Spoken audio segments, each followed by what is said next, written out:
Gravando. Boa noite, gente. Aula de hoje, estrutura de dados, mais especificamente STL, que é em C++. É um assunto bem importante e bem útil também, estrutura de dados. Então, vamos lá. Quem quiser o slide, deixa eu pegar aqui. Quem quiser acompanhar o slide, tá aqui, no link. Fique à vontade para tirar dúvida. Tirem dúvida, muito importante. E lá vamos nós. Tá. Então, a gente vai falar. Eu esqueci de fazer um slide explicando o que é STL. Mas, basicamente, as estruturas de dados mais famosas já estão implementadas em C++. E elas estão implementadas no STL, que é Standard Template Library. Então, a gente vai falar da estrutura de dados e vai mostrar que elas já estão implementadas em C++ e vai usar elas, beleza? Esse vai ser o nosso roteirinho de aula. Então, primeiro a gente vai dar uma revisada em ponteiro, porque é importante para algumas estruturas de dados, de forma bem geral. Depois a gente vai falar de linked list, lista ligada, mas assim, de forma bem abstrata também, a gente não vai codar. E aí a gente entra em STL, beleza? A gente vai falar de tudo da STL, vai falar de pares, estudo de dados, pilha e fila, e alguns algoritmos que já estão feitos em C++, tipo o de ordenação. Beleza? A gente já falou de ordenação, mas vamos falar de novo. É bem importante que a gente pense sempre em complexidade, tá? Então, quando a gente vai falando de algoritmos, das estruturas, eu vou sempre estar falando de complexidade, e eu acredito que vocês lembram, né? Aquele negócio de O de N, essas coisas, tá? Então, também, continue pensando em complexidade, tá? Sim, quando eu estiver falando, vocês vão pensando, quanto tempo leva isso? Entendeu? Então, ajuda. Então, primeiro, uma revisada em ponteiros. Quem já pagou programação estruturada, isso é ensinado no final da disciplina, eu acho, mas eu vou dar uma revisada básica aqui para quem não viu. Bom, cada variável que você declara, quando você faz int a igual a 2, ela recebe uma localização na memória. E aí a gente chama isso de endereço. Para quem não sabe, a memória, no caso a memória RAM, é, é onde a gente guarda as coisas que o seu programa precisa para rodar. Por exemplo, as variáveis. E aí cada variável recebe um endereço na memória RAM, e aí o seu programa, ele sabe onde salvar, né? Tipo, se você fizer a igual a 3, ele vai lá na memória e altera o valor dessa variável, beleza? É para isso que esse endereço serve, para ficar modificando e lendo essa variável. É, E ponteiros são nada mais, nada menos do que variáveis que guardam endereço de outras variáveis. Então, digamos que você criou esse inteiro A aqui igual a 2. Ele recebe um endereço na memória. Um endereço arbitrário, tipo, aleatório. E aí você consegue criar um ponteiro eu vou mostrar a sintaxe mais na frente, é, apontando para essa variável. Então, seria algo como ponteiro igual a A. Então, uma variável que recebe o endereço da variável A. Tá, deixa eu limpar aqui esse coisa para conseguir passar o slide. Opa, para conseguir passar o slide. Calma aí. Não tá funcionando. Ué, por quê? Por causa disso. Ok, tudo bem. Opa, tá. Então, qualquer variável que a gente declare com um asterisco na frente, tipo int, asterisco, é um ponteiro, beleza? Então, a gente coloca tipo tipo e asterisco para dizer que isso é um ponteiro para uma variável do tipo int. Ou então, char asterisco. Um ponteiro para uma variável do tipo char. Beleza? E aí, para acessar o endereço de uma variável, a gente usa asterisco, né? Tipo, deixa eu mostrar aqui. Então, tu tem um x aqui, beleza? Uma variável x. Se você quiser printar o endereço dela, você usa asterisco x. E aí isso printa o endereço de x. Para criar um ponteiro para essa variável, você coloca asterisco, ponteiro e endereço dela. Essa é a sintaxe. E aí, para acessar o valor da variável que o ponteiro aponta, você usa asterisco. Então, por exemplo, se você tem um ponteiro que tá, o ponteiro aponta, né? Ele aponta para a posição de memória que está essa variável por exemplo, int x, certo?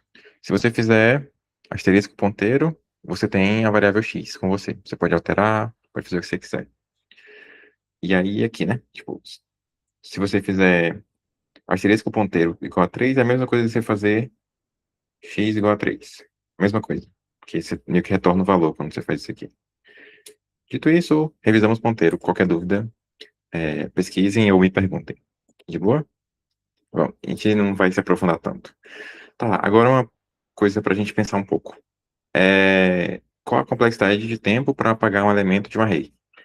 Então, eu quero que vocês pensem como funcionaria, dado que a gente tem um array. Ele tem várias posiçõezinhas. E eu digo para vocês que eu quero apagar essa posição aqui. Como é que funciona? ODN. Por que sempre água? Por que ODN?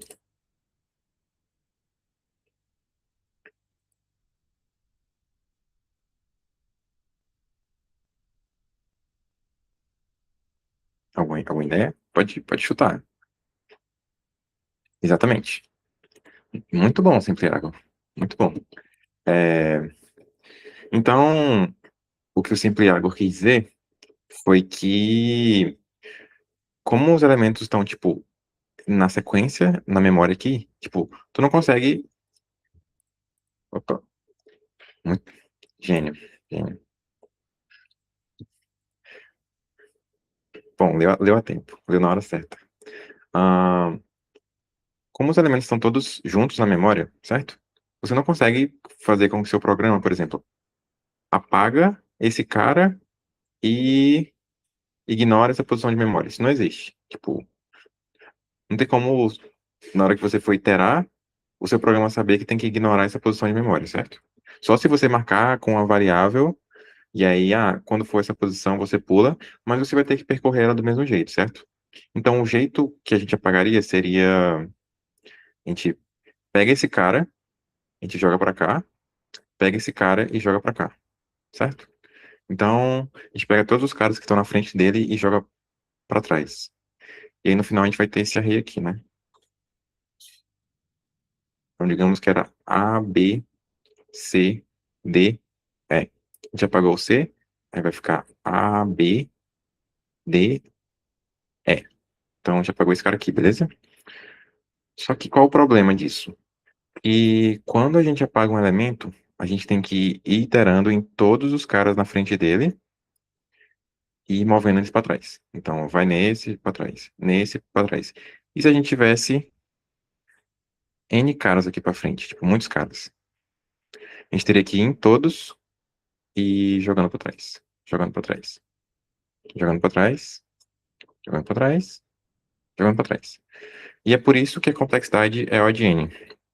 Porque no pior dos casos, lembrem que a complexidade considera o pior dos casos, a gente vai, por exemplo, apagar esse primeiro elemento aqui e vai ter que percorrer todos os elementos. Tipo, esse, vai para trás. E vocês repararem, a quantidade de operações é n-1. Tipo, você vai ter que ir em n-1. Por exemplo, se o seu array tinha tamanho n antes, você vai ter que ir em n-1 caras e jogar todos para trás. E n-1 é o de n, né? Que ignora a constante. Bom, a lição que eu quero tirar disso para vocês é: apagarem arrays é lento. Então, quando a gente tem alguma operação ou questão que precisa apagar, a gente pode precisar de outra estrutura de dados. E é por isso que a aula é de estrutura de dados. Ah, beleza? Tranquilo? Todo mundo entendeu essa complexidade aqui, ó, de N? De apagar e ter que deslocar todo mundo para trás? Posso prosseguir? Beber uma aguinha aqui.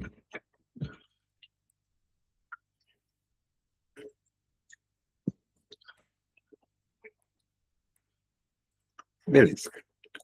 Prosseguindo, a gente vai falar de lista ligada, lista encadeada, linked list, como você preferir. Então, para quem não sabe o que é lista ligada, é basicamente um array, só que você tem elementos tipo sequenciais assim, né? Tipo esse, esse,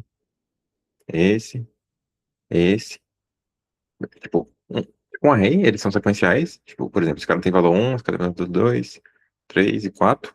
Só que qual é a diferença? Ao invés de ser um array em que na memória tá todo mundo juntinho, assim, um do lado do outro, e aí você consegue só ir andando no índice dele, assim. Na lista ligada, o que você tem são posições de memória aleatória e ponteiros apontando para a próxima posição, ou para a posição anterior também, e voltando. Depende do que você preferir. Ah, então, a gente tem posições aleatórias de memória, uma apontando para a outra, e para percorrer, ao invés de ser isso aqui do array, de índice por índice, a gente vai, tipo, pega o ponteiro e pula para cá. Aí pula para cá, aí pula para cá. Então, os elementos não estão em posições contíguas na memória. Contíguas sequenciais, é um sinônimo. Então, a gente não consegue acessar um índice e ir arbitrário. O que isso quer dizer? Numa linked list, você não consegue, por exemplo, acessa o terceiro elemento. Pupt, aí cai nesse. Isso não existe. Tipo, porque no array a gente consegue porque a gente sabe o tamanho dele, a gente sabe o tamanho de cada elemento, a gente consegue pular. Tipo, pula 3 pra cá. Então tá aqui. Na linked list não, a gente tem que ir de um por um, pulando, pulando, aí chega no terceiro. Beleza? Aí você pode pensar, mas por que diabos eu usaria uma linked list se eu não consigo ahn, acessar os elementos dela? Tipo, eu tenho que ir de um por um até achar. Que vantagem eu tenho nisso? Bom, a vantagem dela é que apagar elementos é muito fácil. Tipo, adicionar também, mas adicionar no array também é muito fácil. Então você consegue adicionar elementos em qualquer lugar do array e apagar também é muito fácil. Ahn, e eu tenho um sitezinho aqui bem legal que vai fazer o meu trabalho de desenhar. Eu devia ter mandado esse site para vocês antes, mas é um site que tem alguns algoritmos e ele mostra, tipo, como eles funcionam, as operações. Meio que desenhando, né? Eu acho legal porque é bom de visualizar. Então, deixa eu criar uma lista vazia aqui. Tá, então vamos lá. Vou primeiro inserir uns elementos aqui. É,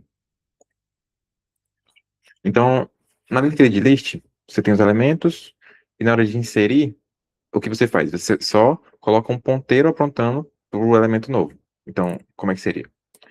Para inserir um elemento no final, com valor 94. Tá dando de ver, gente, talvez esteja meio longe, né?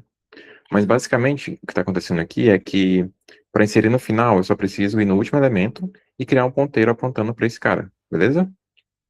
Ah, e aqui entra a nossa vantagem, né?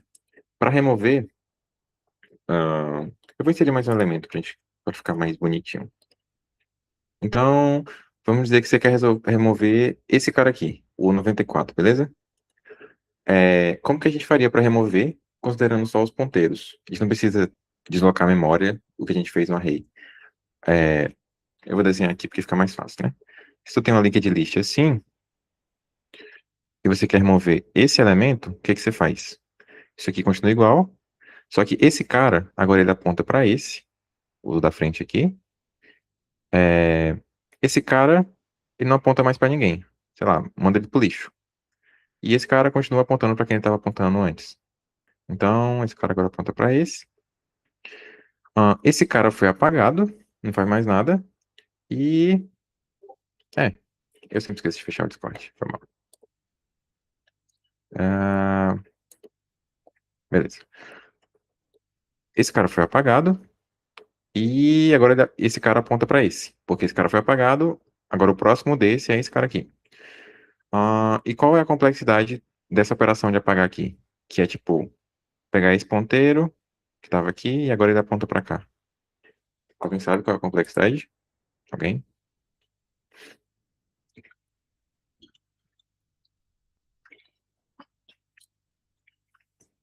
Isso, sim, Thiago. Pode um. Por quê? Porque se vocês olharem aqui o algoritmo, deixa eu mostrar. Vamos remover o elemento 2. Então ele vai aqui. é, o elemento 2 é esse cara aqui. Não, o elemento 2 é esse cara aqui. Então ele jogou ele no lixo e agora esse cara aponta para esse. É, tá. Para você chegar no elemento, você tem que fazer um for. Então essa parte não é odd 1, beleza? Tem que fazer esse adendo.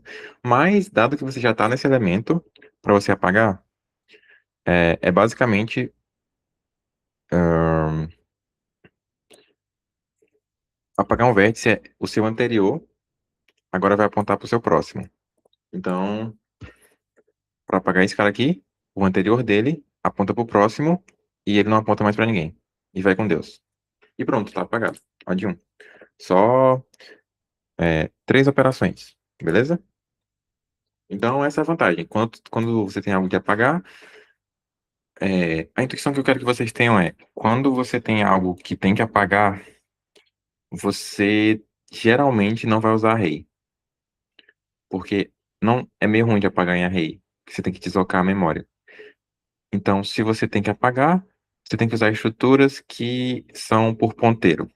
Porque por ponteiro é fácil de apagar. É só apagar esse cara e agora esse cara aponta para isso. Essa é a intuição que eu quero que vocês tenham, beleza? Deu de entender a ideia, gente? Não precisa virar um especialista em ponteiros do dia para noite, nem em linked list. Mas essa intuição é importante. E esse site é bem legalzinho. Então eu vou deixar o link aqui para quem quiser ver. Inclusive tem a array aqui. Ele mostra como um array funciona na memória aqui, ó. É bem legal. Dito isso, continuaremos. Tá, agora a gente entra na parte prática, que é STL. Vamos lá. STL significa Standard Template Library, que é a biblioteca de modelos padrão do C++. Então, é basicamente uma biblioteca que já tem códigos prontos, beleza? Então, é como se você já tivesse vários códigos prontos em algum site e você fosse lá e olhasse. Só que nesse caso, não precisa ir no site, porque já estão dentro do próprio C++. Já estão implementados estruturas de dados, funções e algoritmos que são essenciais para a maratona, muito úteis na maratona. Ah, essas funcionalidades são implementadas de forma genérica, então elas podem ser usadas de propósito. Nossa, está muito mal escrito isso. Não, não. É só as bibliotecas do próprio C++. Tem algumas bibliotecas que já estão no próprio C++, você não precisa instalar nada. Essa biblioteca você pode usar. Mas qualquer biblioteca de terceiro não pode. Tem que levar a tua... Geralmente a gente leva a nossa própria biblioteca. Por escrito. A gente tem que... E não pode levar nada no computador. Ah, tá. Tá, essa frase está muito mal escrita. Mas o que que eu quis dizer? As funções foram escritas de forma genérica, de tal forma que você pode usar para qualquer tipo. Então, por exemplo, lembra do vector? Ele pode ser vector int, mas ele também pode ser vector string. Opa, string. Então, as funções e as estruturas são feitas de forma que você consegue usar qualquer tipo, ou quase qualquer tipo nelas. É só parametrizar. A gente chama isso de parametrizar, beleza? Então, foi isso que eu quis dizer com essa frase horrenda aqui. Continuando. Ah, para usar o STL e as estruturas de C++, é só incluir isso. Não precisa de mais nada, beleza? É por isso que eu recomendo que vocês usem isso aqui. Include bits SDC, ++.h. Só isso. E aí você já tem tudo no seu código. Então copiem isso e colhem no código de vocês, por favor. E esse using namespace, using namespace é para não ter que escrever std antes de todas as coisas, porque senão você teria que usar. Teria que fazer assim para usar as coisas. Isso é meio chato. Então a gente usa esse using namespace std. Beleza? Belezinha? Ah, beleza, containers. Bom, eu vou explicar primeiro de forma mais geral como o STL funciona e depois eu vou entrar nos exemplos práticos. Eita. Containers são estruturas que guardam uma coleção de um tipo específico e os containers foram criados de forma genérica para você conseguir definir o tipo na sua criação. Que foi o que eu falei, né? Que tipo, na hora que você cria, você consegue colocar essas chavezinhas, esse menor que, maior que, e você define o tipo.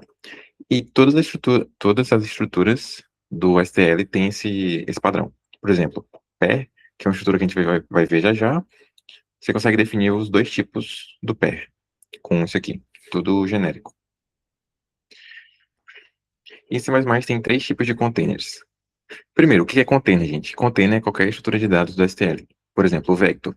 O vector é um container do C++ que simula meio que um array, né? Algo que você pode... Algo que é contigo na memória e você consegue iterar assim. No STL também tem listas ligadas assim. Também são containers e você também consegue iterar. Iterar significa percorrer, tá? Então, o array você percorre assim, a linked list você percorre assim, beleza? Então, voltando. A gente tem três tipos de containers em C++. Sequenciais, associativos e associativos não ordenados. A gente vai falar mais sobre isso depois, mas basicamente, sequenciais é array e linked list, coisas que você percorre na sequência. Associativos é coisas que você ordena. Então, isso aqui ordena. Na verdade, a gente pode dizer que associativos é coisa que você usa árvores binárias, que é algo que a gente vai falar na próxima aula. Uma estrutura mais ou menos assim. Árvores de busca binária, vamos dizer assim. E associativos não ordenados é hash, outra coisa que a gente vai falar na próxima aula. Isso aqui é hash. Dito isso, vamos para uma parte um pouco mais prática. Iteradores. Basicamente, dado que a gente tem containers, que são tipo, engloba tudo, o STL pensou num jeito de você conseguir iterar qualquer coisa do mesmo jeito. Como assim do mesmo jeito? Você consegue iterar um array, uma linked list, uma árvore, um hash map, sei lá, do mesmo jeito. E para isso eles usaram iteradores, e a gente vai explicar aqui. Basicamente, o iterador representa a posição de um elemento no container, e a gente usa isso para iterar qualquer estrutura, beleza? Tem vários tipos de iteradores, mas a gente vai falar só dos básicos. Então, basicamente, como que a gente consegue usar a mesma forma de iterar em todos os containers diferentes, tipo, em um array e um linked list? Basicamente, para um container, você tem um método begin, que é um ponteiro para o início, né? Então, digamos que você vai receber uma posição de memória, que é o início. O end é o final do container. E o mais anda uma posição para frente. Então, por exemplo, se for um array, você vai receber uma posição, um ponteiro para o início, um ponteiro para o final, e o mais ele vai andar por esse array. Beleza? Assim. Se for uma linked list, é a mesma coisa.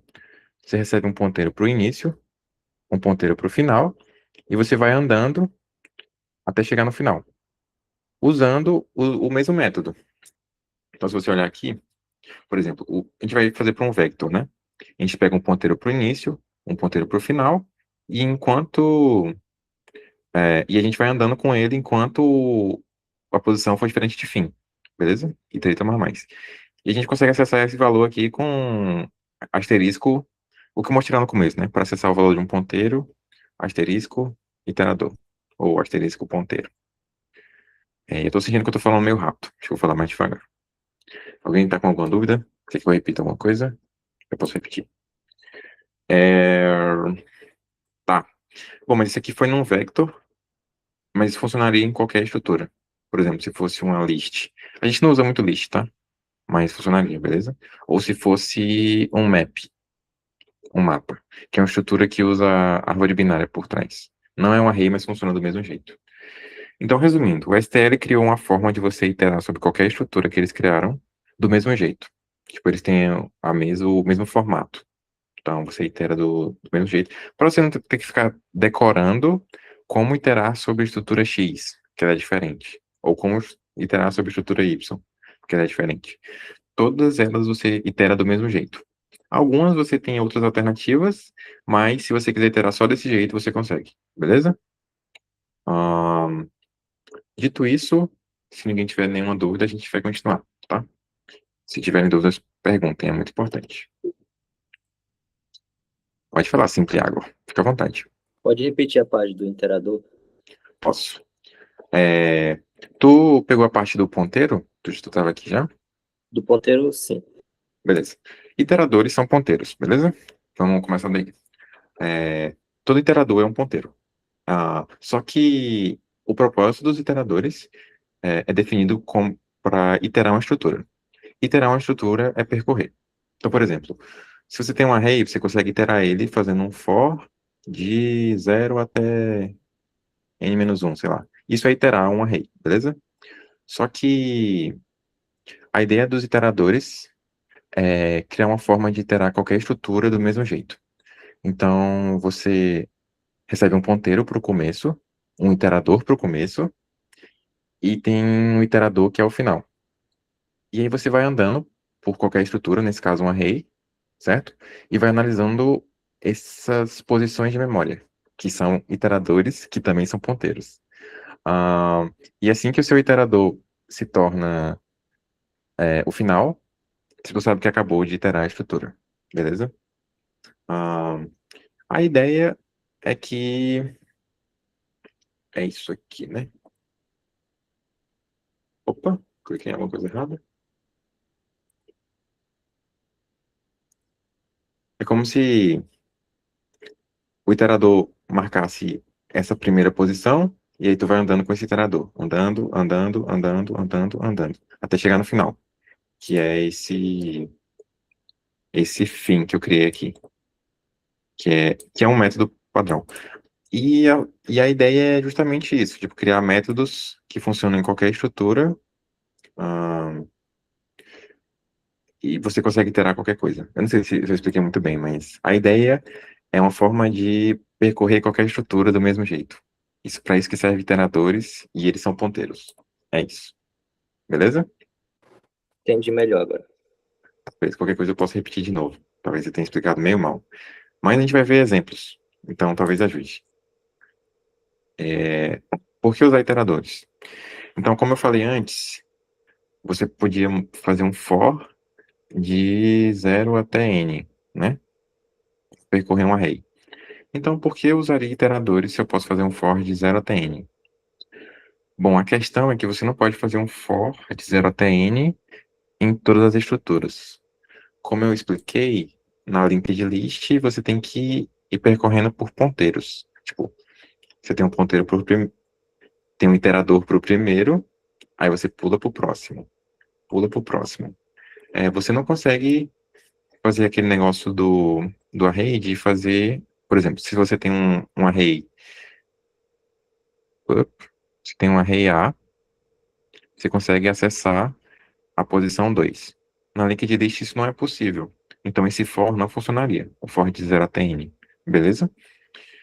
Por isso que a gente usa iteradores. Porque eles funcionam em qualquer estrutura. Então vamos lá. Alguém pode estar pensando, ué, mas eu já itero só com for, porque eu preciso disso. Que é uma pergunta bem válida. Então, a grande vantagem é que ele permite iterar estruturas que não são sequenciais, como uma árvore, e sem ter que modificar a forma que escreve o código. Essa é a grande vantagem, gente. Em qualquer coisa que você for fazer, isso aqui funciona, qualquer estrutura, tá? É por isso que é tão útil. Na aula que vem a gente vai ver estruturas tipo mapa e conjunto.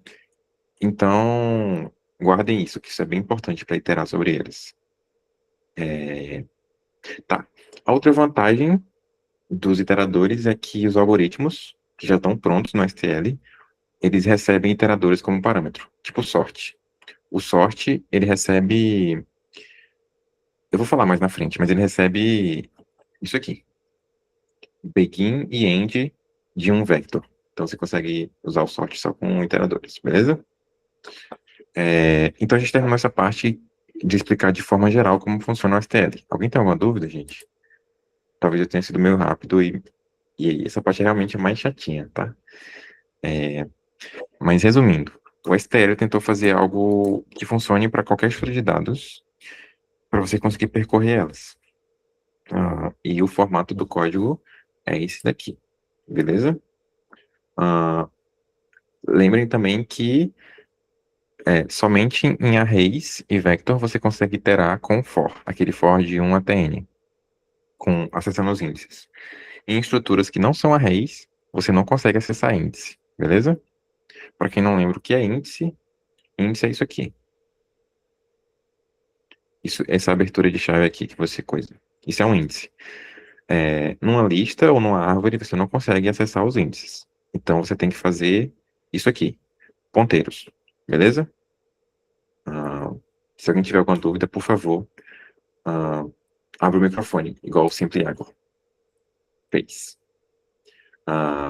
E agora a gente vai falar de pares, que é uma estrutura de dados já pronta, que é meio autoexplicativo o que ela é, mas eu vou deixar vocês pensarem o que ela faz, enquanto eu bebo água.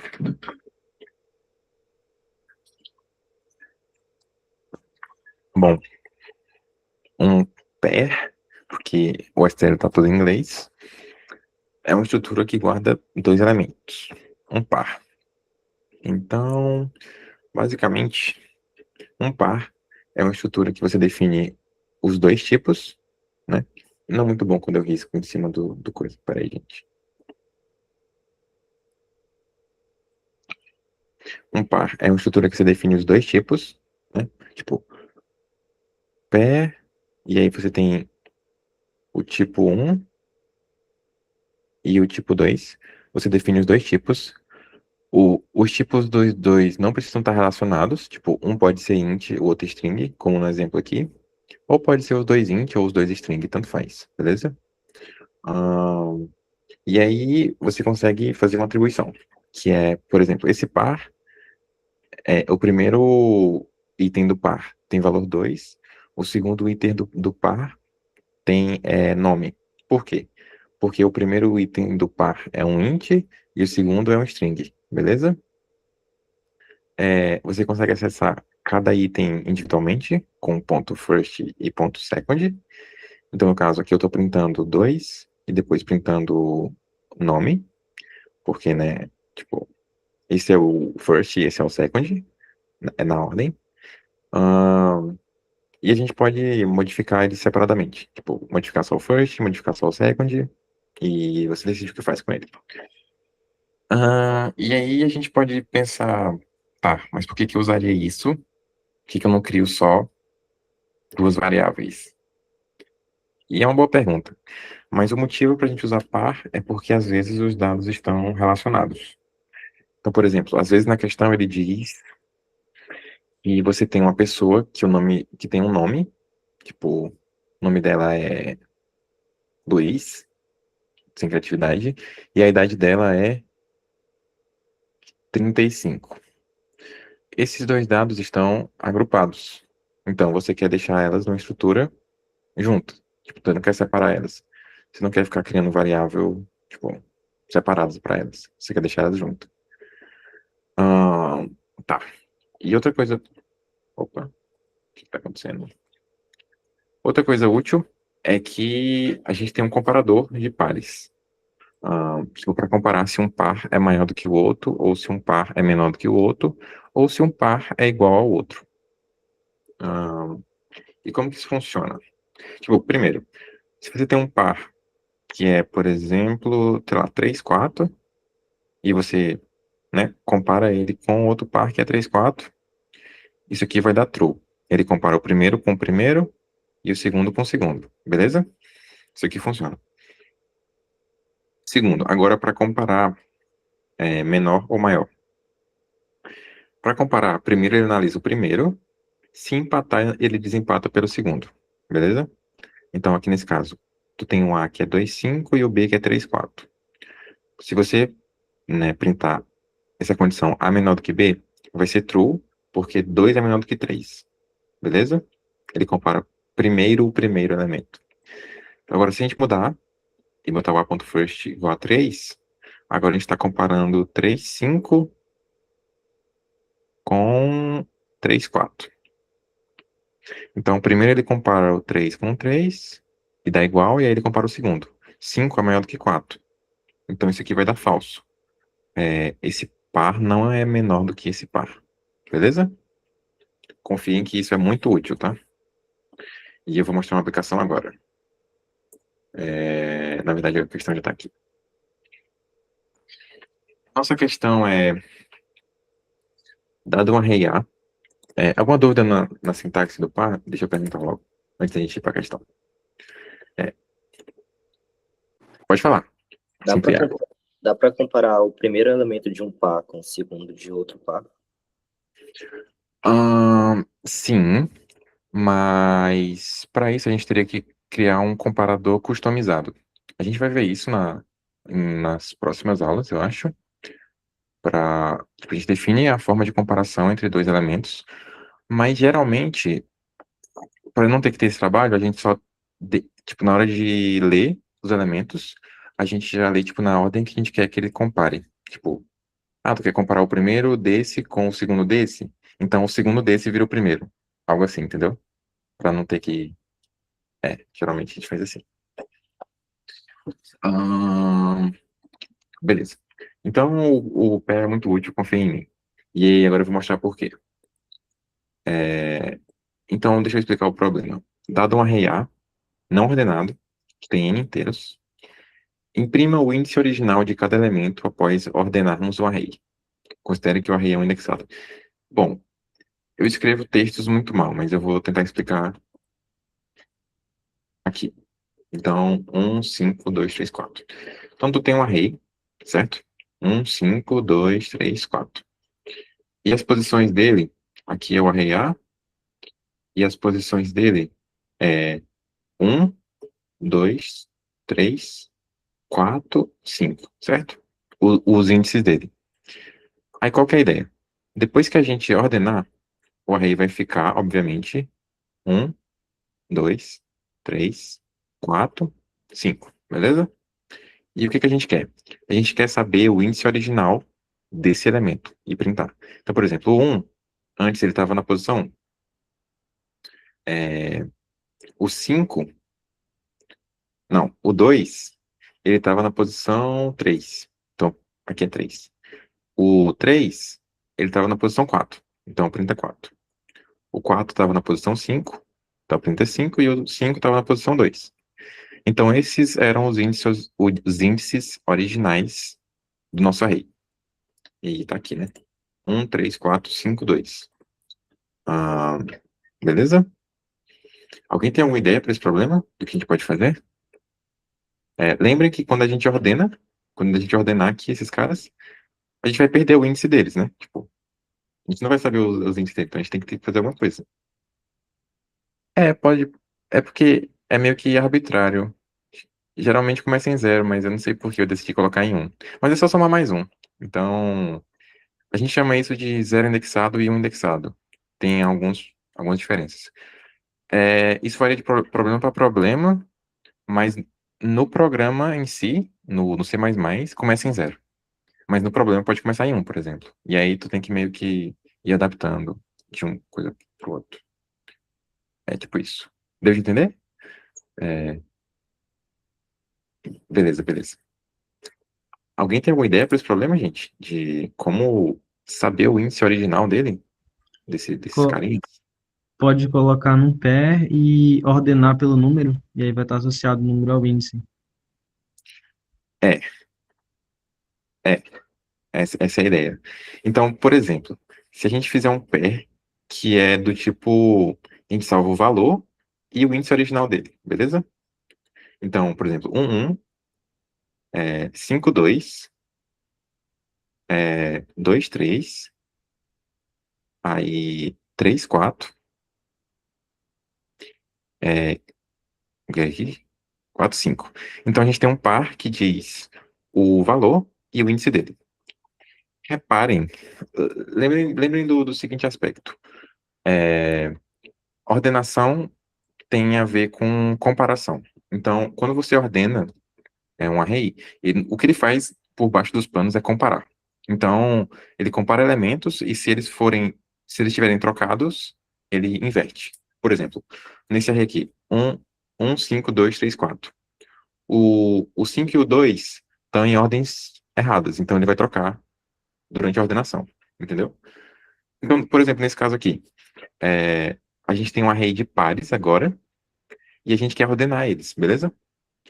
Para ordenar os pares, ele compara. Então, por exemplo, o 5 e o 2, eles estão em posições erradas. Então, ele troca. O 2 vem para cá e o 5 vem para cá. Reparem que quando a gente troca, o índice continua aqui, porque a gente salvou no par, beleza? E aí a gente vai continuar. Eu tô ficando sem espaço, que pena. Eu não vou fazer tudo, gente. Nossa, o Bubble Sort vai funcionar nesse caso. Esquece o que eu falei. Aí aqui a gente troca o 5 com 3. O 3 vem pra cá. E o 5 vem pra cá. Reparem que a gente está comparando usando o pair. No pair, a gente compara primeiro o primeiro elemento, isso é meio confuso, e depois o segundo. Mas isso não importa, porque os primeiros elementos nunca vão ser iguais, eu acho. É, eu esqueci de dizer isso, mas ele não repete valores. Esqueci de dizer isso. Bom, como eles nunca se repetem, se o primeiro elemento for maior, ele vai trocar. E aí no final a gente vai ter um array ordenado pelo primeiro elemento aqui, beleza? E no segundo elemento a gente vai ter o índice original deles. E a gente resolveu o problema. Olha que legal. Alguma dúvida, gente, nessa ideia de usar o pair para fazer essa comparação? No final a gente vai ter um array que vai ser. Deixa eu apagar aqui. 1, aí 2, 3, eu acho.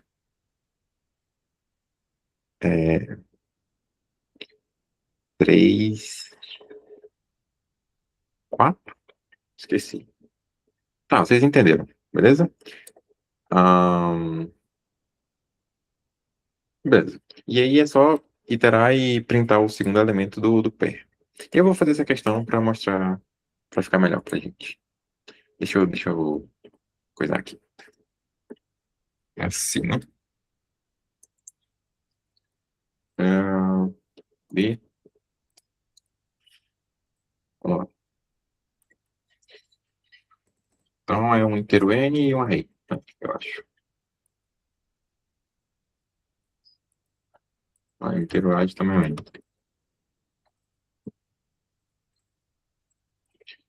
Só que tem uma parada aqui que eu esqueci. A gente tem que criar um array de pares em que o primeiro elemento é o valor e o segundo elemento é o índice. Então vamos fazer o seguinte. A gente vai fazer isso aqui. Então a gente vai ler N números. O que a gente faz? Se assim. Tá, beleza. A gente vai ter que criar um vetor de pares. Então, deixa eu mostrar para vocês um negócio legal. Um negócio legal é que você pode usar estruturas do STL dentro de estruturas do STL. Então, você pode criar um vector de pares, ou um vector de vector, ou um vector de qualquer coisa do STL. Isso é muito útil. Ahn, e você pode criar um par de vetores, de vetor inteiro. Algo assim. E tudo isso funciona. Então, é só dar uma pensadinha que você acha a estrutura de dados certa. Beleza. Então, basicamente, a gente tem que salvar um par, que é o valor e o índice dele. Beleza? Como é um indexado, eu comecei a ler do 1 até o n aqui, tá? Mas se fosse zero indexado, seria de 0 até n. No caso, sem esse igual aqui. Se fosse zero indexado. Então, valor. Aqui. Então, vamos lá. Aí, essa posição. Aí, menos 1. Beleza. Aí, lê a posição, salva o valor e coisa. E agora a gente ordena usando aquele critério de ordenação que eu já falei. Ué. É verdade. Esqueci disso. Sim, gente. Eu já falei do sorte muitas vezes, mas vamos lá de novo.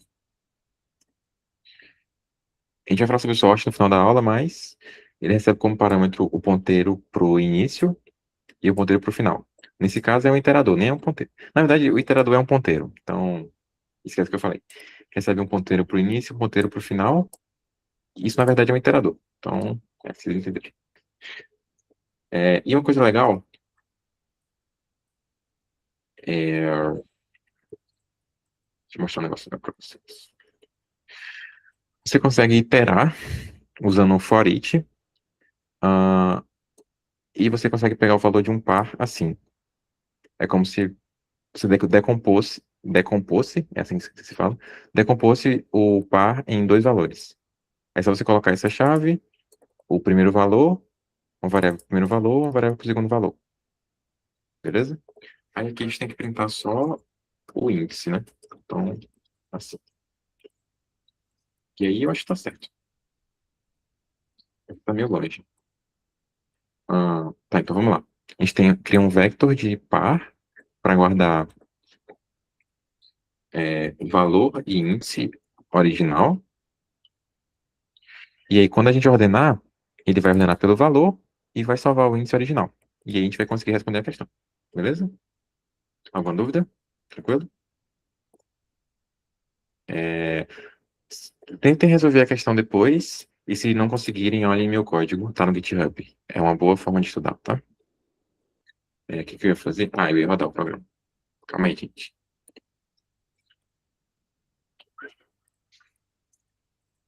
Tá.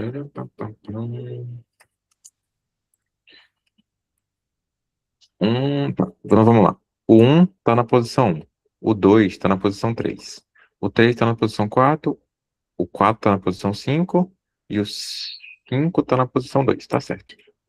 E vamos ter fé que tá certo e vamos enviar.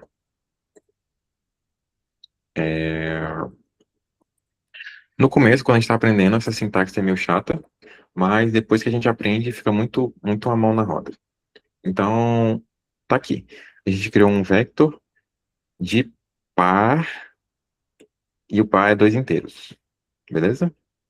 O par representa o valor e o índice original do elemento no array. A gente ordena e na ordenação ele compara primeiro por esse valor. Então ele vai ordenar normal o array, como se fosse só os valores. E aí depois é só printar o índice, porque o índice se moveu junto com o valor na ordenação. Beleza? Tranquilo, gente? Alguém tem alguma dúvida na sintaxe ou na ideia? Eu posso repetir qualquer coisa. Deu uma... Bem.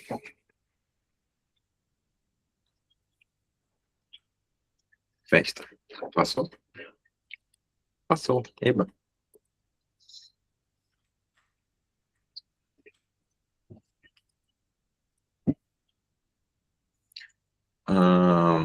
Uma coisa que eu reparei, um lembrete rápido. Gente, usem isso aqui no código de vocês, que é para o código de vocês rodar rápido. Eu vi algumas pessoas sem usar. Usem, tá? É muito importante. Com sense out. Muito importante. Usem, por favor. Tá. Nenhuma dúvida, né? Vamos continuar. E agora a gente vai falar sobre pilhas. Beleza.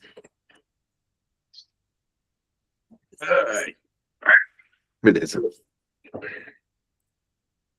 O quanto isso deixa o código mais rápido? Muito. Ode muito.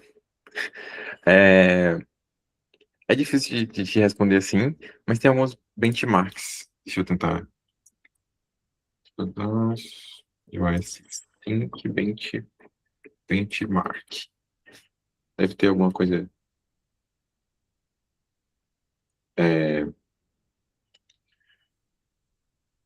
Tá, eu não vou achar. Depois eu posso te mandar. Mas resumindo, geralmente, em questões que tem muito entrada e saída, é papo de 1 segundo ou 500 milissegundos.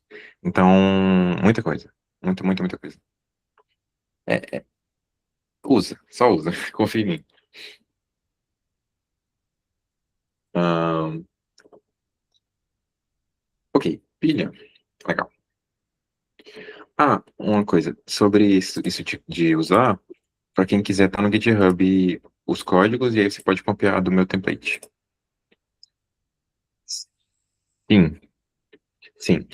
Na verdade, Terry, o que faz isso acontecer é isso aqui, tipo, tu usar o NGL como barra N, sabia? Porque o que faz tu não imprimir tudo o que faz tu imprimir tudo no final de uma vez é o buffer. Porque se tu usar o NGL normal, ele fica liberando o buffer toda hora, e aí gasta muito tempo. Tá, eu fui meio nerd agora, desculpa. Eu não sei se isso importa pra ti, mas É isso. Ah, muitas reações. Tá, continuaremos. Pilha. Pilha é legal. E pilha tem aplicações legais também. Beleza. Pilha é uma estrutura de dados abstrata. Tá. Primeiro parêntese. Estrutura de dados abstrata. Vamos lá. Uma estrutura de dados abstrata é uma estrutura de dados que cria uma abstração sobre uma estrutura que já existe. Por que que pilha é uma estrutura de dados abstrata? Porque a pilha, ela não é nada mais do que um array. Então, ela é implementada sobre um array e digamos que ela só tem operações diferentes do que um array. Ela é como se fosse, ela cria uma interface diferente para você se comunicar com ela. Mas ela é um array, tá? Talvez isso ficou meio confuso agora, mas eu vou explicar. Ai, meu Deus do céu. Apaga. O que apaga? Apagar, sim. Tá. Então, bom, uma pilha não é nada mais do que o próprio nome diz. É uma estrutura que você usa como uma pilha. Tipo, e uma forma de pensar é uma pilha de pratos. Não, calma, deixa eu falar disso primeiro. Ela segue o princípio last in, first out, que é o primeiro elemento adicionado vai ser o último a sair. Não, vai ser o primeiro a ser removido, foi mal. O último que entrou é o primeiro que sai. Então é como se fosse uma pilha. Pensa numa pilha de pratos agora, e aí você coloca um prato em cima e você retira um prato. Se você pensar numa pilha de prato assim, nossa, o desenho é muito mal, meu Deus. Você repara que você só consegue tirar o prato de cima. Quer dizer, vamos dizer que você é responsável. Você só consegue tirar o prato de cima. Porque se você tirar o prato de baixo, esse prato aqui de cima vai cair um em cima do outro. E você não quer isso. Então é por isso que é uma pilha. Você só tira o de cima. Se você quiser pegar o prato que está na base, você tem que tirar todos os pratos que estão em cima dele. E aí você tira o prato da base. Senão você vai quebrar um prato. Cuidado. Ah, e aí você pode pensar, meu irmão, por que que eu não só uso um array em vez de uma pilha? Bom, a ideia aqui é que você consegue subdividir melhor os problemas pensando nessas estruturas abstratas. Então, você vê, se eu tenho que o primeiro que eu inseri, o último que eu inseri é o primeiro que sai, é uma pilha. É uma ideia de pilha, de tipo, eu insiro o primeiro e aí sai. Ahn, tá. Na fila isso talvez fique mais fácil de visualizar. Mas eu tenho um jeito bom de explicar que é as aplicações. A primeira aplicação é inverter um string, ou um array, e a outra aplicação é o botão de navegador. Então, por exemplo, vamos mostrar isso na prática. Você está no GitHub, beleza?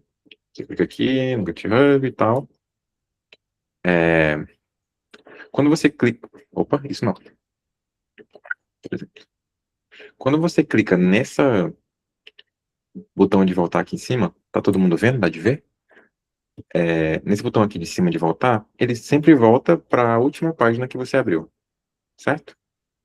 Então, nessa página, a última página que você abriu foi essa. Então, você clica para frente, esse botão volta para a última página que você abriu. Ah, isso é uma estrutura de pilha. Então, digamos que você tem aqui seu navegador. Assim que você clica num link, ele coloca na pilha, tipo, site 1, site 1. E aí, se você for voltar, ele pega esse site 1 e tira da pilha. Aí você entrou em outro site, é o site 2. Tá na pilha. Quando você clica em voltar, ele não vai voltar para o site 1, porque primeiro ele tem que voltar para o site 2, né? Aqui. Site 1 e site 2. Então, quando você vai voltar, você volta para o site 2 primeiro, tira ele da pilha, tá aqui, e agora você está no site 1, não, site 2, aí você clica aqui e volta, sai daqui. E a ideia é essa, tipo, você volta pro último cara que entrou, então é uma pilha. Tipo, acho que deu de pegar a ideia, né? Tipo, essa é a ideia. E o mais legal de tudo é que em C++, tudo isso já está implementado. Então, por exemplo, quando a gente fala em pilha, o que a gente quer? A gente quer uma estrutura que permita a gente ter uma pilha, a gente pode inserir elementos aqui, inserir elementos, a gente pode remover o elemento do topo, a gente só pode remover do topo, lembrem disso, a gente não pode remover elementos que estão tipo, na base. A gente pode perguntar qual é o elemento que está no topo agora, somente ele e não outros. E, e esse é o importante. Então a gente pode adicionar elementos, perguntar quem está no topo e remover elementos. Aí tem alguns métodos auxiliares aqui que retorna o tamanho da pilha e retorna se a pilha está vazia. Mas reparem bem, todos esses métodos aqui já estão prontos. E o melhor, você consegue declarar o tipo da sua pilha. Tipo, o tipo que você quiser. Só abrir menor que, maior que, e colocar o tipo. E é só usar stack. E para quem não lembra, pilha em inglês é stack. Então é bem fácil de lembrar. É só traduzir. Ahn, e, assim, uma dica, né, para aplicar pilha é você pensar nessa ideia de, tipo, o último que entra é sempre o primeiro que sai. Se você identificou isso na questão, é porque é uma ideia de pilha, né? Tipo isso. Então, deu de entender, gente. Talvez eu tenha explicado um pouco rápido para quem nunca viu pilha, mas peguei a ideia. Ah, e outra coisa. Eu esqueci de falar disso antes. Na verdade, deixa eu pegar um link que já tinha aqui. Ah, esse site é muito bom, gente. Para quem tá aprendendo C++. Tipo, ele tem uma documentação de, tipo, tudo do STL e tudo do começo. E ele sempre mostra, tipo, como é a sintaxe e tal. E ele tem uma explicaçãozinha bem legal. Eu me baseei bastante nele para fazer a aula. Tá em inglês, mas eu vou deixar aqui para vocês como referência, porque tem. Tome aí, Terry. Para você. Ah, esse site é muito bom e usem ele para estudar também. É muito bom. E se você tiver dúvida em uma coisa específica, só ir aqui do ladinho. Ah, ponteiros. Aí tá aqui explicando ponteiros. Bem legal. Acho que eu já tinha falado dele antes, mas eu falo de novo, não tem problema. O que que eu ia falar, gente? Ah, sim, voltando pro fio da meada. Pilha. É isso. Bom, como eu disse, a gente já tem os métodos prontos em C++ para pilha, então você não precisa ficar implementando nada do zero. É só usar. Adiciona um elemento, elementos do topo, e remove o elemento do topo. Uma restrição que eu esqueci de avisar aqui é se você tentar remover um elemento e a pilha está vazia, o programa vai dar erro. Então, tomem cuidado com isso. Geralmente, se você não tem certeza que a pilha está vazia, a gente faz um if, aí você coloca, tipo, tem aqui pilha.empty, né? Você coloca if pilha if pilha not empty, aí você tenta remover, pilha.pop. Pilha.pop. Então, para não dar erro, geralmente a gente coloca esse if. Se a pilha não estiver vazia, aí sim você pode tirar o elemento. Beleza? Dito isso, vamos para uma questão clássica. Ah, questão clássica. Dado inteiro n, um string s, imprima yes se a string for balanceada e no caso contrário. Um string é balanceada quando cada parêntese abrindo tem um fechando correspondente e vice-versa. Talvez essa explicação tenha ficado meio ruim. Mas vamos lá. Resumindo, a gente vai ter uma string que são vários parênteses, tipo, parêntese, parêntese, parêntese, parêntese, parêntese. E a gente quer saber se ela é balanceada.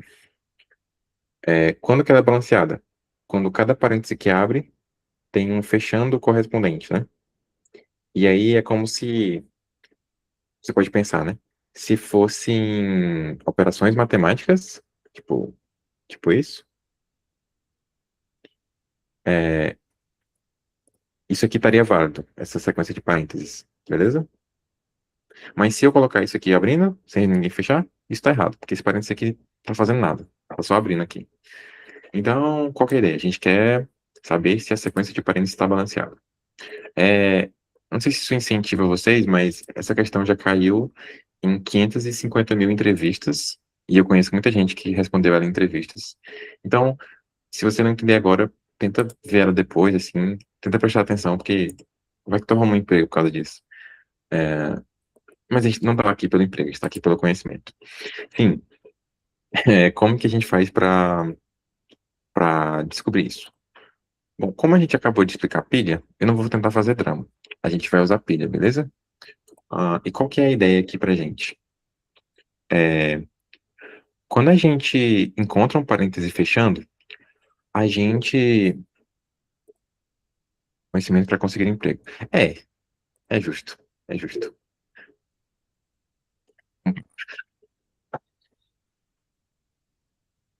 Todos que estão fechando.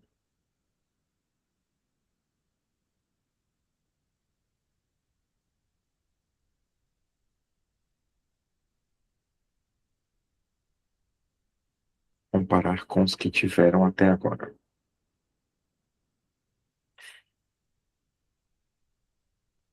Entendi.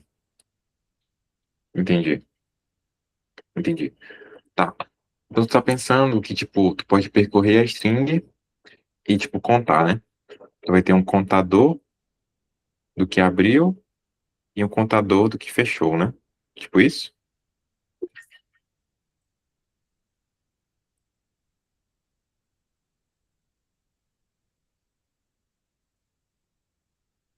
Poderia inverter.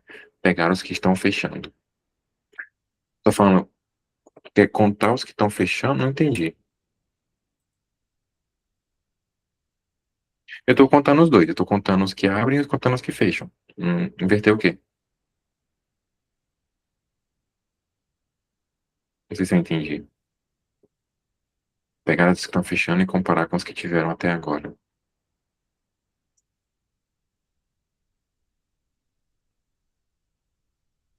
Entendi. Mas precisa inverter? Eu posso só ir contando enquanto eu percorro a string. Não sei se precisa inverter. Inverter a string para ver se está na mesma quantidade dos que estão abertos. Não, não precisa, pô. Eu posso contar só percorrendo. Tipo, se for aberto eu conto, se for fechado eu conto com os fechados. É isso que tu quer fazer? Contar cada um? É uma ideia boa, na verdade. Mas o problema dela é isso aqui. Ahn, então tu vai dizer que eles estão contados certos. O problema é que ahn, o que abriu veio depois do que fechou. Então, mesmo que a contagem esteja certa, a ordem não tá. Então, não adianta nada a contagem estar certa. E, tipo, vai ter tipo dois fechando e dois abrindo, só que tá na ordem errada. Aí dá errado. Mas é uma ideia boa. E eu digo mais, eu consigo usar a tua ideia para resolver de outro jeito, sem ser com pilha. E eu vou te mostrar depois. Talvez no final da aula, não sei. Ou, no, ou na aula de resolução. Contagem só incrementa quando achar e decrementa quando achar. Tu pode fazer isso também. Tu pode deixar uma contagem só e incrementa quando achar. Mas se eu continuar nessa linha, gente, eu vou chegar na outra solução. E não é a que eu quero. Então, foi mal. Eu vou ignorar por enquanto. Desculpa, Henrique. Eu vou explicar com pilha agora, gente. Tá. Então, com pilha, gente, o que que a gente vai fazer? A gente quer a ideia. Para cada cara que tá fechando, a gente tenta fechar ele com o último cara que abriu, beleza? Então, a gente fecha ele com o último cara que abriu, resolve eles e vá. Acabou para eles, beleza? Então, por exemplo, aqui nesse caso, abre, abre, fecha, fecha. A gente chega nesse cara, né? Não, primeiro, o que a gente faz? A gente cria uma pilha e cada cara que abriu, a gente coloca numa pilha. Pilha, pilha. Aí quando chega no cara que fechou, a gente sempre tenta, é, tipo, o último cara que abriu, a gente resolve com ele. Então, esses dois caras aqui. tira esse cara da pilha e resolve, beleza? Aí, esse cara aqui. Agora, o último cara que abriu para ele é esse cara aqui, porque esse cara já está resolvido. Então, a gente tira esse cara da pilha e resolve. Se a gente chega no final da string e a pilha está vazia, quer dizer que todo mundo conseguiu se resolver, então é balanceado. Se a gente chega no final da string e, e a pilha tem gente, não está balanceado. E tem outro problema. Se a gente está percorrendo a string, né? A gente chega nesse cara, ele se resolve com esse, beleza? A gente chega nesse cara e a pilha tá vazia, também não tá balanceado. Então, se a gente chega num cara e um cara que tá fechando e não tem nenhum cara aberto para fechar para completar com ele, deu errado. Então a gente não consegue balancear, beleza? Deixa eu pegar a questão aqui da entrevista. Tipo, isso aqui é a questão básica, né? Mas a questão que cai na entrevista é essa daqui. Então seriam criadas duas pilhas? Não, não. É uma pilha só para os que estão abrindo. Os que estão abrindo.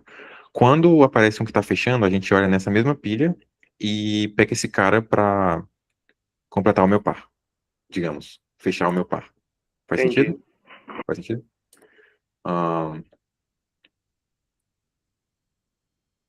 eu vou. Pode falar, Iago. Tô de olho. E se ele encontrar um parêntese fechando e a pilha estiver vazia? Então, opa. Se tu encontrar um parêntese fechando, então aqui, por exemplo, tu coloca esse cara na pilha, né, abrindo, aí esse cara fechando, ele vai lá e tira ele da pilha, né, porque ele vai fechar o par dele. Então, fecha o par dele. Esse cara aqui, quando ele chega e a pilha tá vazia, quer dizer que não tá balanceado. Então, tu pode imprimir que não tá balanceado e dá bom, beleza? Então o intuito do programa não é ler tudo, é só ler até o primeiro, vamos dizer, desbalanceamento. Pode-se dizer que sim. Tipo, quando tu acha o primeiro desbalanceamento, tu pode dar um break no teu loop e dizer, deu ruim. E tá resolvido. Tipo, não precisa percorrer tudo. Mas o. Não, tipo, não importa muito se tu vai ler tudo ou não, porque é rápido para ler tudo. Então não é tanto problema ler tudo. Tu pode. É, tá de boa. Eu meio que me perdi, mas eu mandei essa questão aqui do LeetCode porque é um site que simula entrevistas e nessa questão em específica tu tem três tipos de abertura e fechamento. Tem parêntese, chave, não lembro, chave e colchete, eu não sei qual é a diferença deles, não lembro. Mas a ideia é a mesma, só que tu coloca na pilha e para tu fechar tem que ser do mesmo tipo. Então, vai colocando na pilha, tipo, sei lá, parêntese, chave ou colchete, não lembro. E colchete ou chave, não lembro. E só pode fechar se for do mesmo tipo. Se não for do mesmo tipo, já deu errado. Depois tentem resolver essa questão aqui, é bem legalzinha. Mas é a mesma ideia que eu apresentei aqui. E eu vou fazer essa E aqui, né? Que é balanceamento de parênteses. É bem simplesinho o código, tá, gente? Deixa eu caçar aqui. Essa é a E.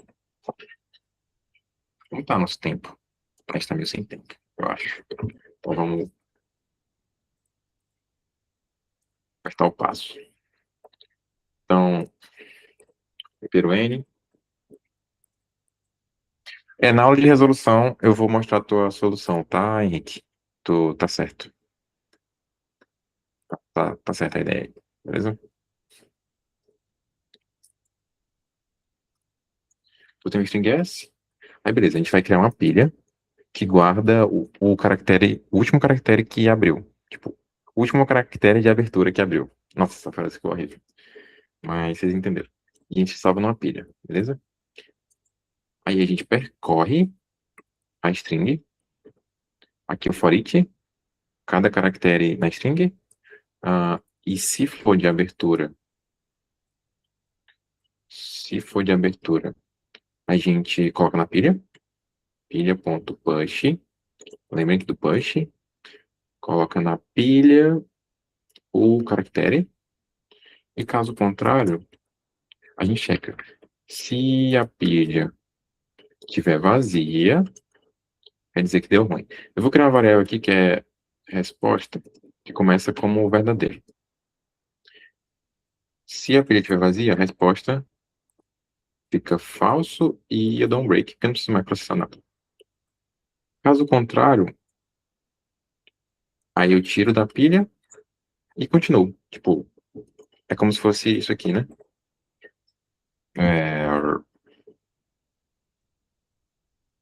Quando eu coloco na pilha, coloco na pilha. Quando eu chego nesse cara, eu tiro esse cara da pilha e resolvo eles.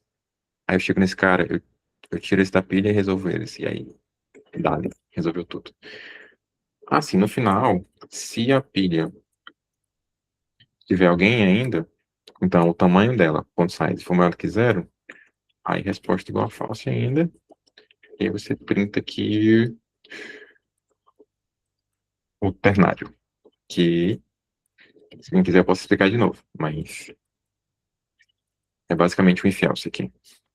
Se a resposta for true, printa yes, caso contrário, não. E eu acho que isso funciona. Eu acho.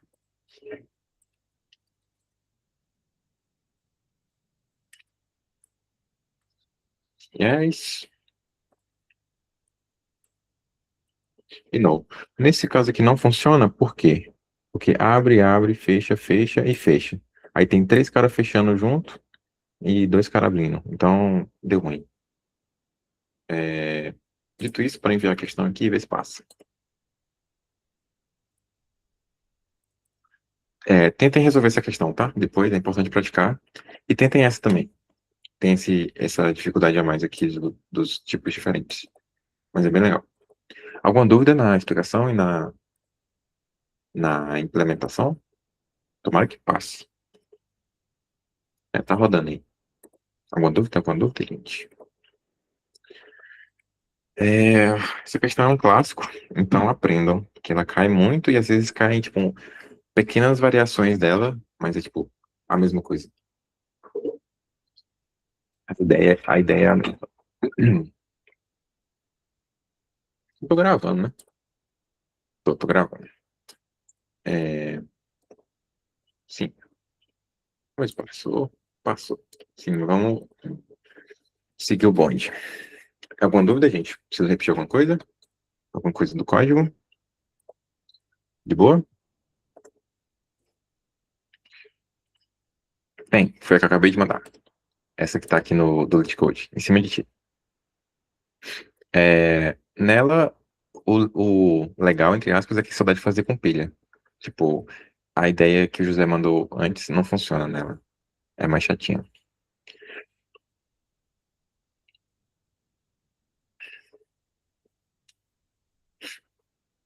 Legal. Esse site é bom, tá? Depois, eu vou até mandar no grupo depois isso aí, José. Valeu. Sim, continuando. Fila. Próximo.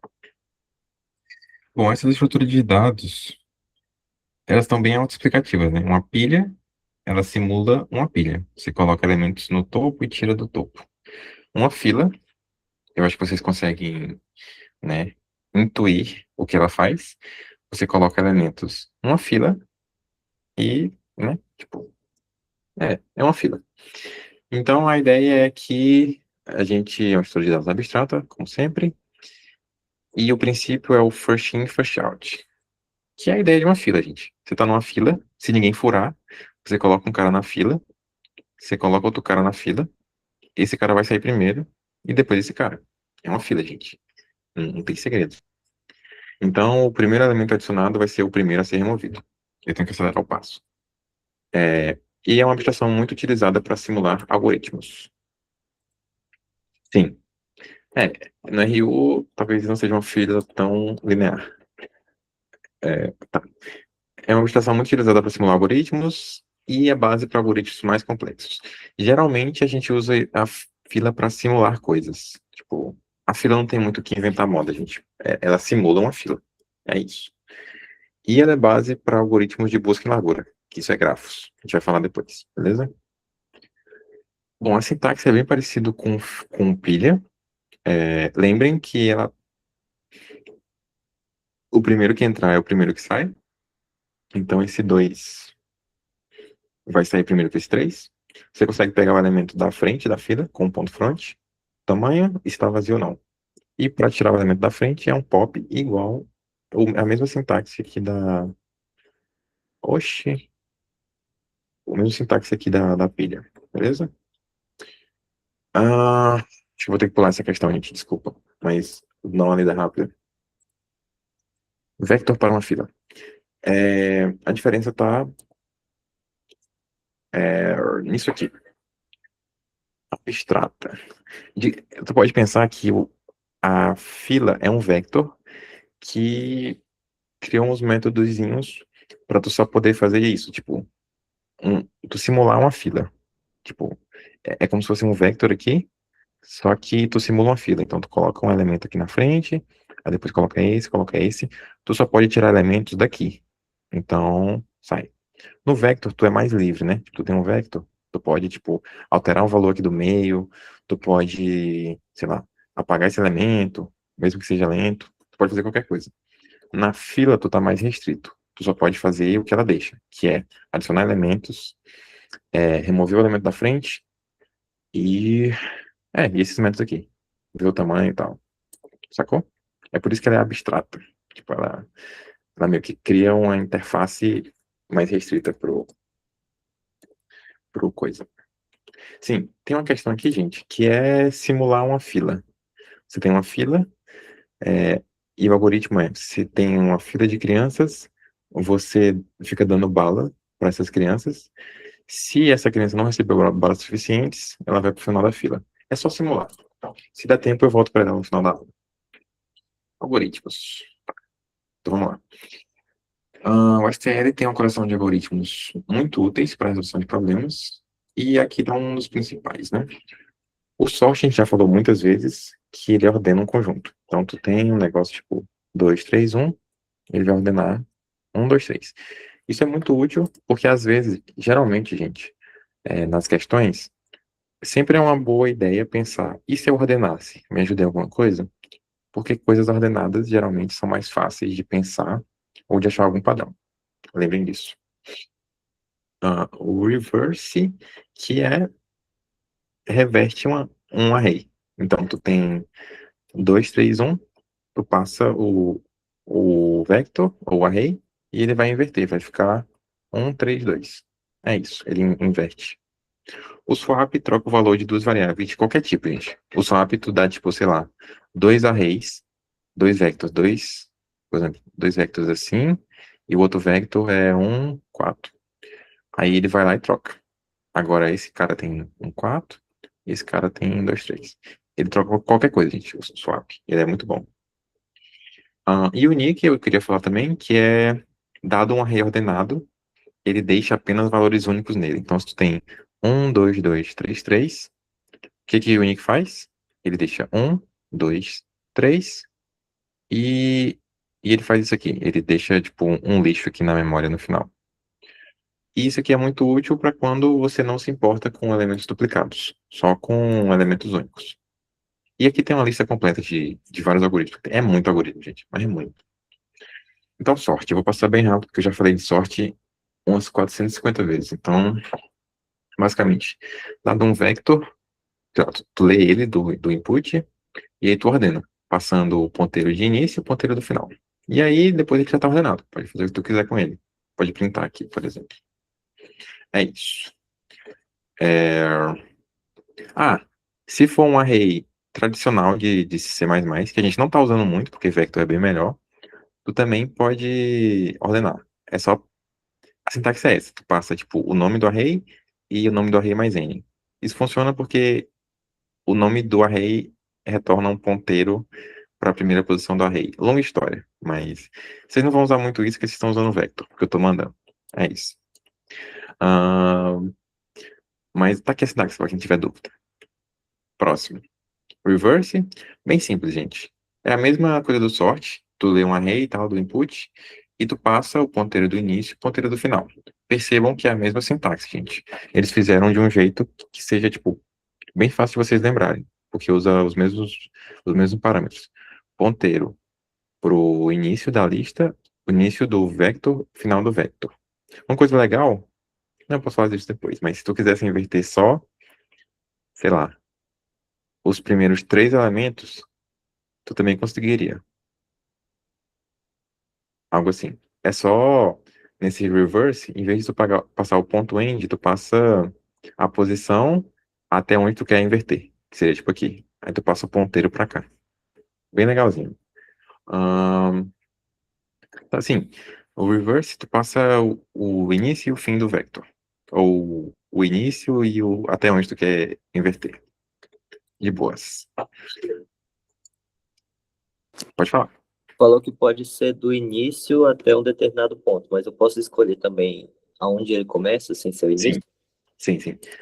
Isso que é legal desse negócio de ponteiro, né? Op. Por exemplo, aqui tu diz que o endereço começa no begin e termina no final. Mas você pode dizer que começa no, por exemplo, begin. Opa, escrevi errado. Começa no begin mais 2 e termina no begin. Meu Deus, escrevi errado de novo. Begin mais 5. Então tu vai inverter do elemento 2 até o elemento 5. E tu consegue definir onde começa e onde termina esse reverse. No sort também, mas por que que tu ordenaria só metade do array, né? Não faz muito sentido. Mas, se precisar, eu nunca precisei. No reverse, até que eu já precisei disso antes, mas swap. Então a gente consegue trocar duas variáveis quaisquer. Pode ser dois inteiros, a gente troca o A e o B. Aí agora, o que ele faz? Agora o B tem o valor do A e agora o A tem o valor do B. E padrão, se for string, troca uma pela outra, se for vector, troca uma pela outra. Esse swap aqui não tem frescura, não tem tempo ruim. Tu taca as duas variáveis aí e uma fica com o valor da outra. Tem erro não. Ele troca sem medo. E eu queria passar mais tempo nisso. Um unique. Então, isso aqui eu vou falar com mais calma, que ele é mais cabeludo. Então vamos lá. Dado um array ordenado, essa função move os elementos duplicados para o final. E a gente usa o erase para conseguir o array sem duplicadas. Vamos lá. Primeiro, a gente sempre tem que ordenar antes de usar o unique. Tem que garantir que ele está ordenado, beleza? Então a gente tem esse array aqui, a gente ordena, ele fica assim, 1, 2, 2, 3, 4. Beleza, o que o unique faz? O unique, ele vai botar os elementos únicos no começo do array e os duplicados vão ser lixo no final. Como assim lixo? É como se fosse, nesse array aqui, né? Ele vai pegar os elementos únicos e esses elementos do final aqui vai ser um valor genérico que ele decide, tipo, lixo da memória. Pode ser 0 e 0, sei lá. Então, esse final do array aqui, a gente não quer ele, que a gente só quer os elementos únicos. O que a gente faz? A gente apaga, usando o erase, que é outro método do STL. No erase, a gente passa também a posição de início e a posição de fim, igual no sort, igual no reverse.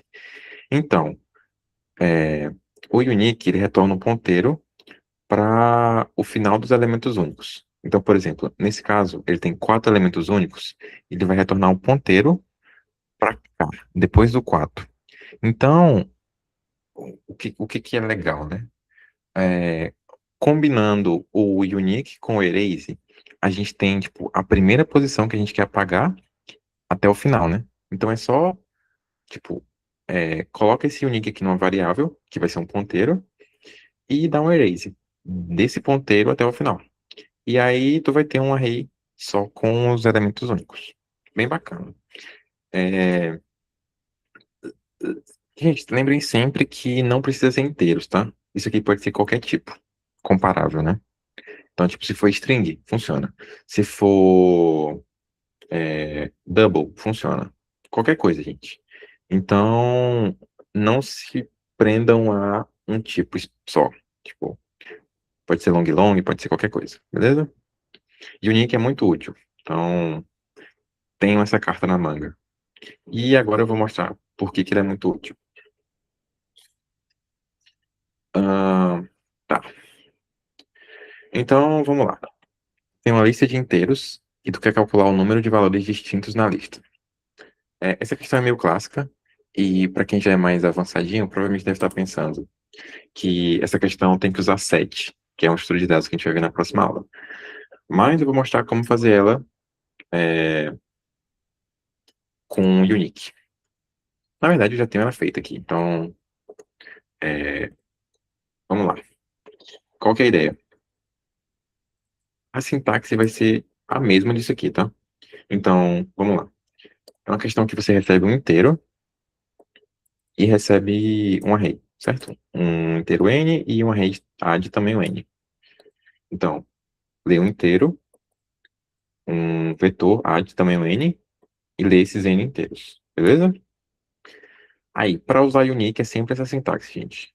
Ordena unique, que retorna um ponteiro para o último elemento, e depois erase.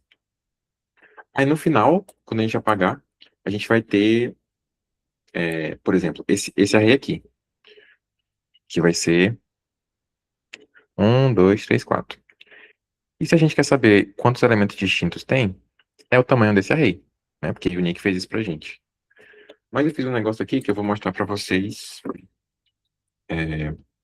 como o array fica após cada etapa. Só para tentar exemplificar melhor o que o erase faz. Então, eu vou fazer assim. Aqui. Vamos lá. Opa, tô errado. Então, vamos lá. Primeiro, tu lê o array, certo? O array é 2, 3, 2, 2, 3. Depois, tu ordena o array. E ele fica tipo 2, 2, 3, 3. Depois, vem o unique. O que o unique faz? Ele coloca os elementos únicos no início do array e o resto pode ser qualquer coisa. Nesse caso, ele nem colocou valores lixo. Ele deixou os próprios valores que já tinha antes, que era 2, 3, 3. Nem tinha esse 3, 3 aqui, né? Ele fez alguma coisa aí e deu certo. Tipo, mas o que realmente importa é que, tipo, ele deixa os elementos únicos no começo e retorna um ponteiro pro primeiro elemento que não é único, certo? E aí, com esse primeiro elemento que não é único, que eu botei nesse last, a gente apaga, certo? Então, o primeiro elemento que não é único, ele retorna daqui, a gente apaga esse sufixo do array aqui, e a gente tem os valores únicos do array, que é 2 e 3. E a resposta vai ser o tamanho desse array, porque esses são os elementos únicos, né? Então,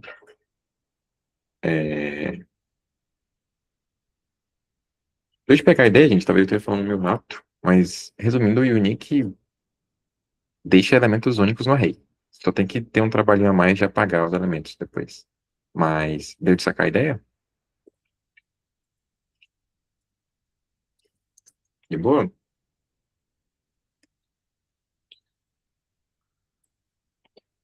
Deixa eu ver se funciona. E eu vou enviar logo esse código para ver se funciona. Na próxima aula a gente vai ver outro jeito de fazer essa questão. Mais fácil. Alguma dúvida na sintaxe, na explicação? De boa? E acabou. Acabou que não ficou faltando tanto tempo. Eu posso voltar para aquela questão da fila. Alguma dúvida, gente? Talvez eu tenha corrido muito. Acabou. Não acabou tão tarde assim. Ah, isso foi não tenho dúvidas ou não gostei da aula, Cláudio?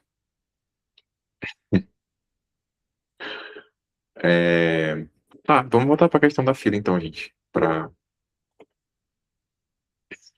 Valeu, valeu. Vamos voltar para a questão da fila então, gente. Que é a parte que eu pulei meio rápido. Nenhuma dúvida nesse unique, né, gente? Realmente só é chato de lembrar essa sintaxe. Mas. Pode falar, sim, Thiago. O unique vai retornar a posição do último elemento do primeiro elemento que não é único, é isso? Isso, exatamente. Entendi. Então, por isso que tu criou aquela variável last para ser como esse ponteiro, né? Isso, exatamente. Na verdade, last não foi um nome muito bom, né? Na verdade, deve ser first elemento.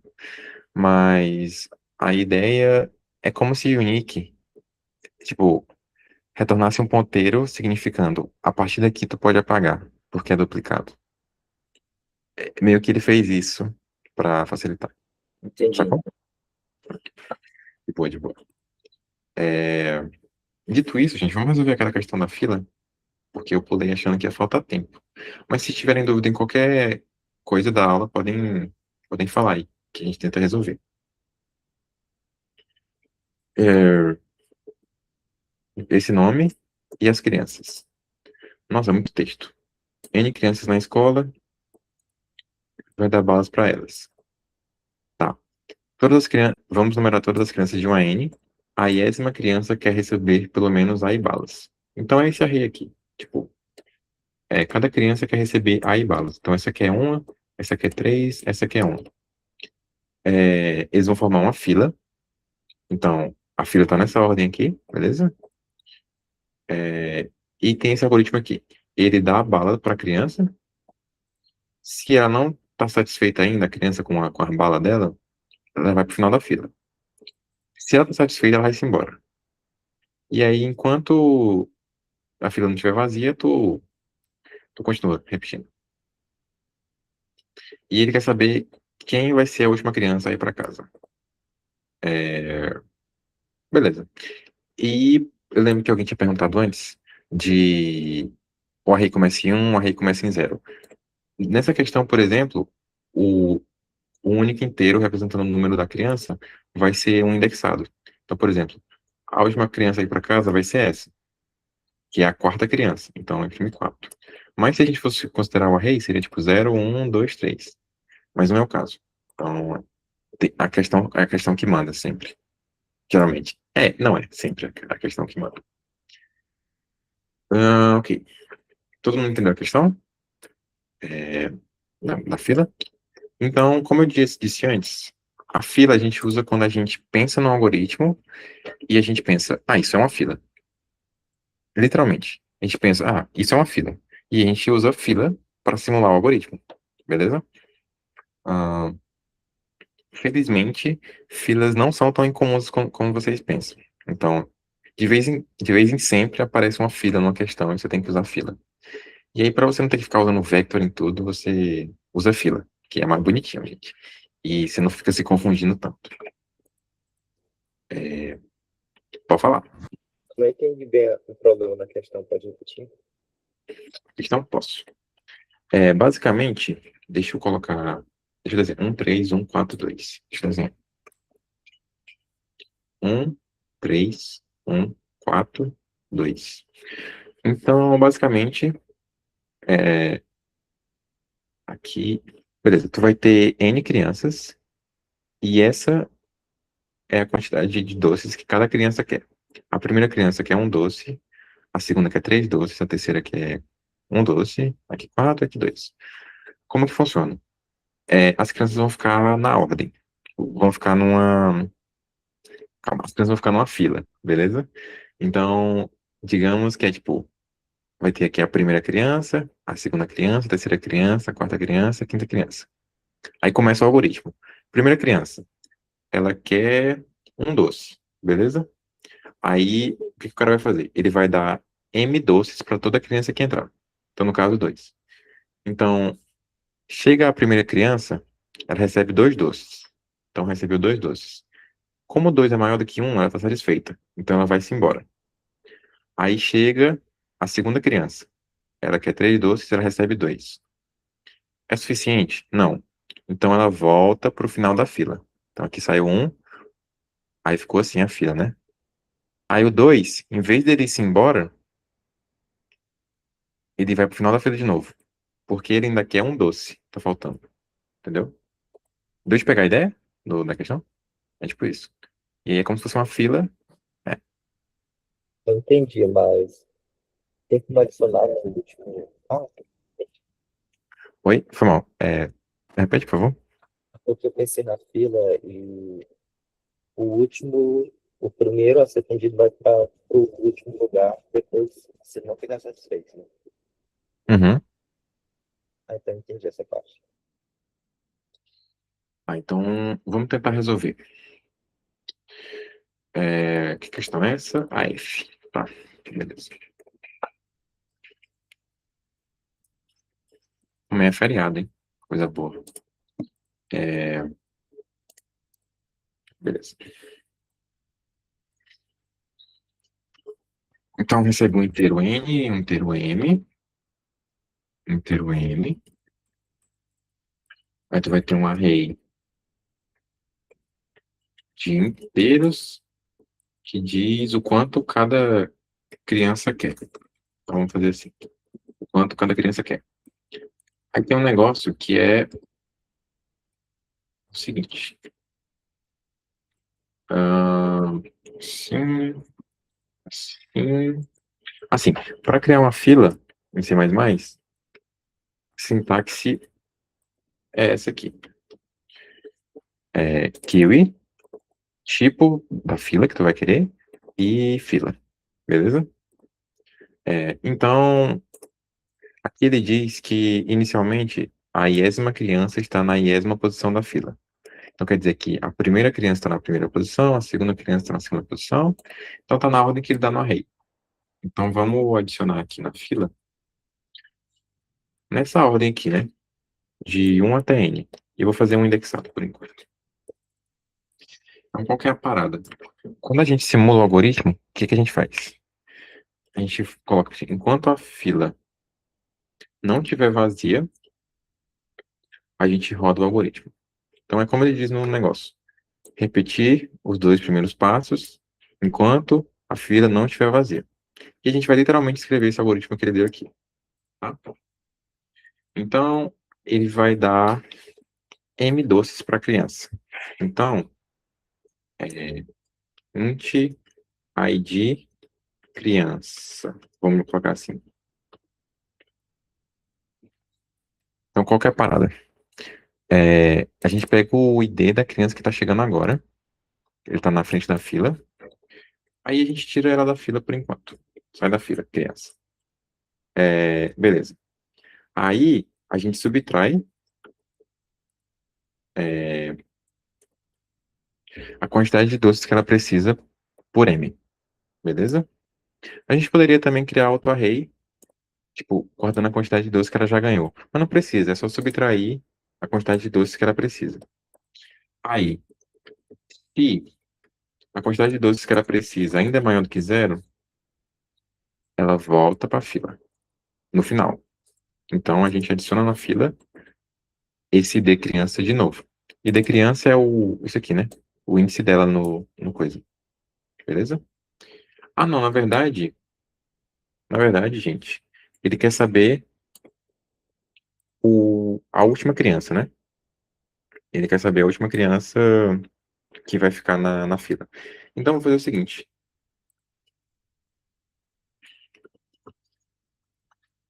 Enquanto o tamanho da fila for maior do que 1, eu rodo o algoritmo. Quando o tamanho da fila for igual a 1, eu paro. Porque aí é só eu printar a criança que está na fila. E está resolvido o problema. Então, resumindo, a gente simula o algoritmo, pega o ID da criança que está na fila agora, tira ela da fila e dá os doces para ela. Se a quantidade de doces que ela quer ainda for maior do que zero, coloca na fila de novo. E isso enquanto a fila tiver tamanho maior do que 1. E aí a gente só printa a criança que ficou na fila. E está resolvido o problema. Por quê? Porque a gente está rodando enquanto o tamanho da fila for maior do que 1. Assim que o tamanho da fila virar 1, ele para e vai ter só um cara na fila que é o cara que a gente quer. Deu de entender? O algoritmo? E a implementação? Deixa eu ver se funciona. Ah, não, eu fiz na questão errada, gente. Era F. Tristeza. Ah, depois eu resolvo isso. Tá, é F. Com a F. Eu copiei já? Acho que não. E deu isso aqui. Coisa boa. Coisa boa é quando dá overflow. Deu overflow, coisa boa. Ah, eu já sei por quê. Porque a gente colocou o ID como um indexado, né? Então vai de 1 até N. Só que o array está zero indexado. E aí, quando a gente faz esse A de ID criança, a criança N vai dar overflow. Que o array só vai até N-1. Então a gente tem que dar -1 aqui, até porque quando a gente lê, a criança 1 está na posição 0. Então a gente realmente tem que dar -1 aqui para ficar certo. Esse negócio de zero indexado zero indexado e um indexado é bem confuso. Então, todo mundo apanha para isso, em todos os níveis, tá? Então, é algo que a gente sempre tem que se preocupar. Dito isso, vamos ver se funciona agora. 4. Funcionou. Vamos ver se isso aqui funciona. Funcionou. Eba. Então, alguma dúvida aqui? Eu vou repetir de novo só para desencargo de consciência. Lê os inteiros, lê o array. O array guarda para cada criança quantos doces ela precisa. Coloca todas as crianças na fila na ordem, de 1 até N. Enquanto o tamanho da fila for maior do que 1, processa a criança. Tipo, dá os doces para ela. Se ela quer doce, volta para a fila, criança. E aí, quem ficar na fila por último, né? Como eu expliquei, assim que o tamanho da fila virar 1, esse loop vai parar de rodar. E aí, printa quem ficou na fila. De boas? Deu de entender?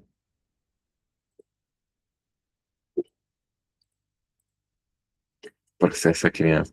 Tá, esse não ficou muito bom isso. Dá os doces para a criança, foi o que eu quis dizer. Não sei se ficar dando doce para criança é muito legal também. Talvez seja meio inadequado. Mas tudo bem. É só uma questão. E passou. Passou.